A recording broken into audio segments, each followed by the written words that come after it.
Things are happening in the United States. You should wake up, you should pay attention, and you should prepare.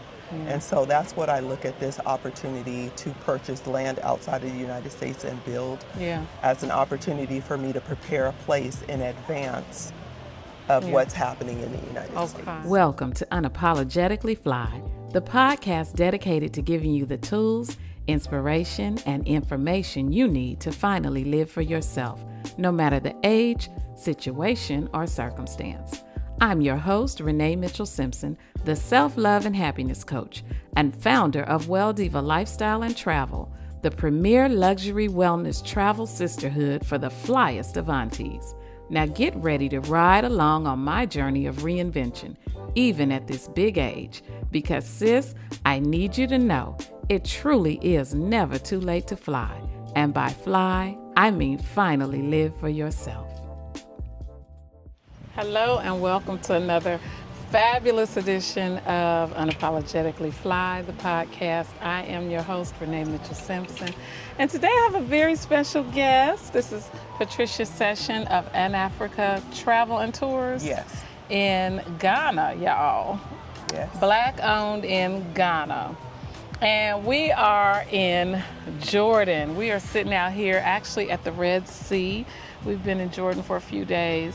And I wanted Pat to share a bit about, one, how you got connected to Ghana and how she's actually building property in Ghana, y'all. Pat is from California, but she's going to be living in Ghana, and she already has a business started. So let's start with Ghana. How did you first fall in love with Ghana? Okay, so I actually went on a trip with Renee. We went to Ghana, and that's when I fell in love with it. We had a wonderful tour guide that Renee introduced me to, and Francis and I just decided to go into a partnership and start An Africa Travel and Tours. Francis himself has a master's in tourism management, and I felt led to assist him with starting something in Ghana. And I just fell in love with the people, Francis himself, and the opportunity.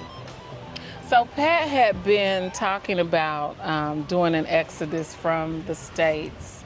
And prior to that, you were talking about, was it Panama? Yes. Okay, Panama. And then a couple of years later, we did our Ghana trip. So was there anything in particular about Ghana that made you pick that as the place you wanted to be?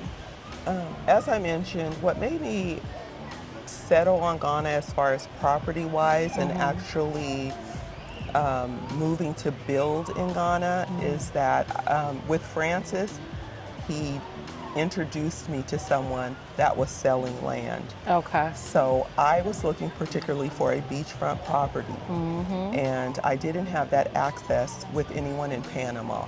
I went to Panama, I achieved residency in Panama, but I never connected with anyone in particular that had access to property or beachfront, anything like that. So in Ghana, Francis introduced me to someone he personally knew, and that's very important when you're going to buy internationally or want to establish something internationally, is to get firsthand knowledge or have someone introduce you to someone who is actually selling the property. So I physically was able to meet the person selling the property, and that gave me assurance that it was a good deal. Okay. And so what made you want to build outside of the U.S.? Okay, so all of the political changes in the United States are what kind of pushed me towards leaving the United States. So I don't, I can get really charged when I talk about it, but basically I feel like it is a preparation. I felt like I was being told things are happening in the United States, you should wake up, you should pay attention, and you should prepare. And so that's what I look at this opportunity to purchase land outside of the United States and build as an opportunity for me to prepare a place in advance of what's happening in the United States. How would you say the process is going? It started off very good, and it has overall been very good. Good, good. Unfortunately, there are some delays, and that is outside of the hands of the person selling the property and outside of the hands of myself. Because, of course, there is the municipals, there is government involved in selling the property. So that is what the challenge right now is, that the government wants to do their portion, which is to build the roads necessary. Because it is a beachfront land, they want to be involved. And so that is what I'm waiting for now. Okay. Now, I know a lot of people are looking, especially within the last, 6 months or so. Okay. A lot of people are a lot of our people are wanting to leave the U.S. What would you say, what would you recommend, what would you say they need in order to, start on this journey of moving to another place and then even owning property?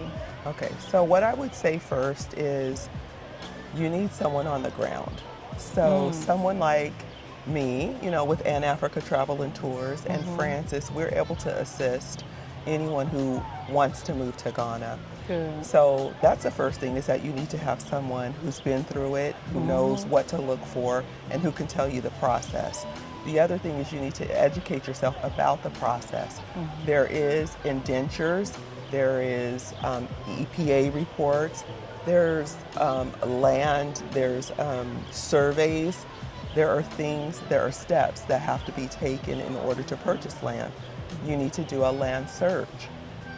Because in Ghana, what they do is they have a lot of people who don't own the land, but will sell it to you and say they own it, and they double sell it. They'll sell it to one American, and then next week sell it to another American. And then you end up fighting. And then you'll lose your money, you'll end up fighting. So the most important thing is to search the land to see whose name is on the land, and make sure you physically see that person whose name is on that land. That's the most important thing, is to make sure you're buying from the owner of the land. Because there are a lot of tribal rules involved in that too. So in particular with my land, I bought it from the owner of the land. However, there is also a chief of the land, which I ended up paying a little fee to, plus a bottle of whiskey. And that's just the way they do business. Because the person had the right to sell it to me. But the chief also wants a cut. Are you able to say what that little fee is? So it was about 15,000 Ghana cedis, or $1,000. It was approximately $1,000 and a bottle of schnapps that he wanted from me, in order to say, okay, I'm happy now. You're not that he didn't have the right to sell it. He did have the right to sell it. He just wanted to be acknowledged. Right. He wanted to be acknowledged in the process. So these are things that are just local things. So that was one of the things. They just do things a little bit different. Now, you mentioned indentures and EPA. We don't know what that is. Okay. So indentures it's a packet. So it's a packet of paperwork that you get, and you will get that from the person who is selling the property. So what they do is they give you a guarantee that they're the person who owns the property. You can purchase land in Ghana. You can purchase it, but it's not completely owned as a foreigner.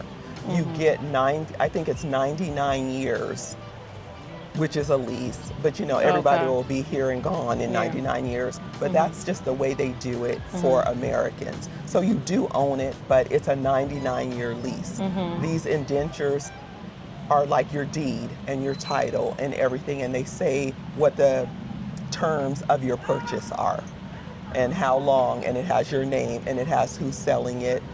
And so it's just your terms of your purchase. And then EPA. And then EPA is like, they come out, they do a survey of your land, they take soil samples. So that's really the EPA. Yeah, it's really the environmental protection. So you need reports from the environmental protection. You need survey reports.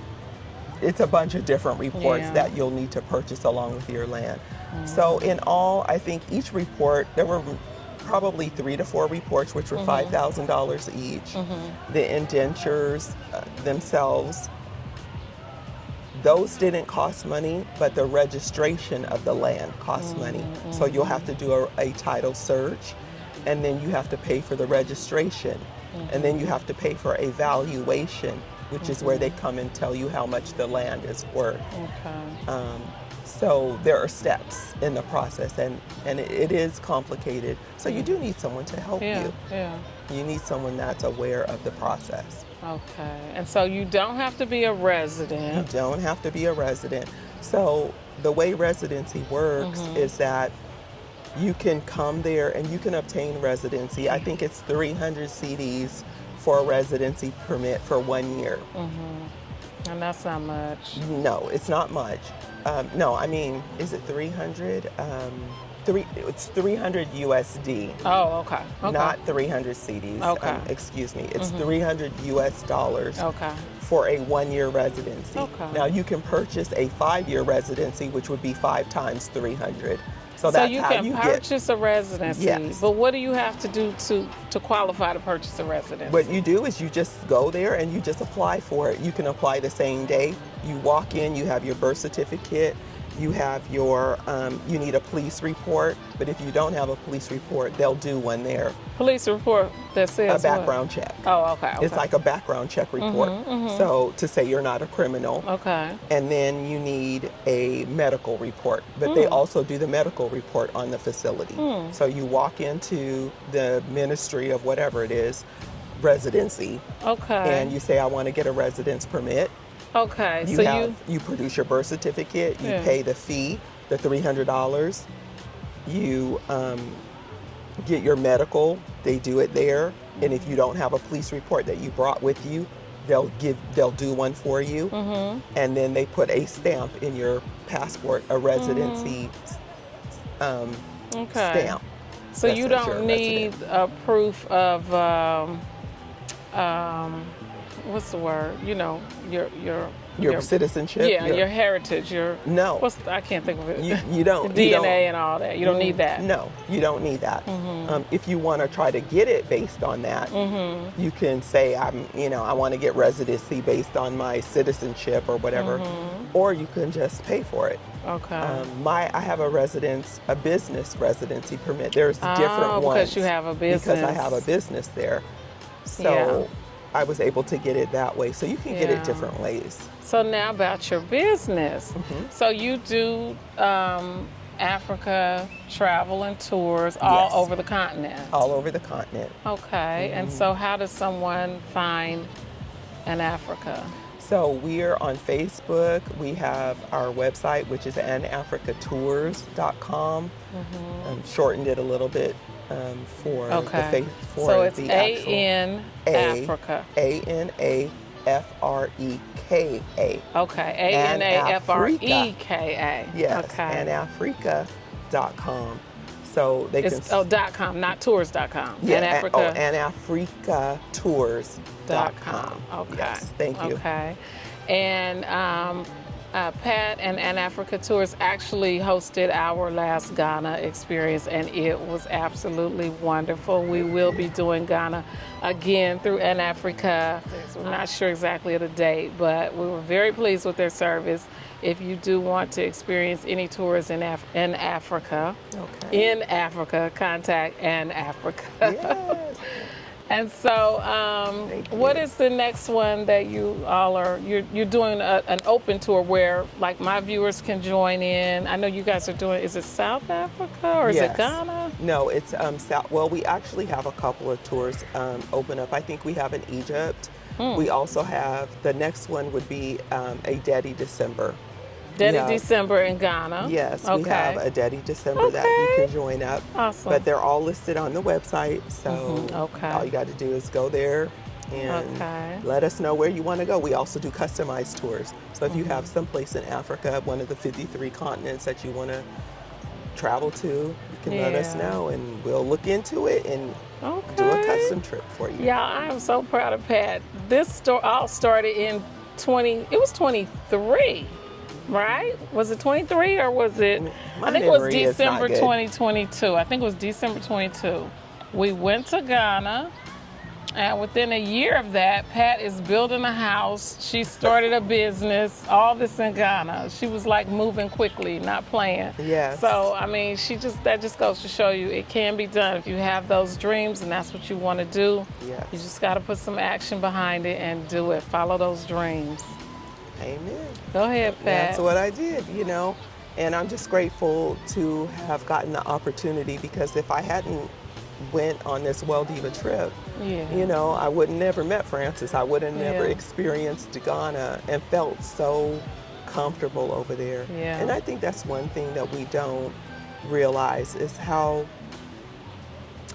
comforting being around people, like-minded people, Yes. or just people of color, people, Right. just, the United States is not the only place to live.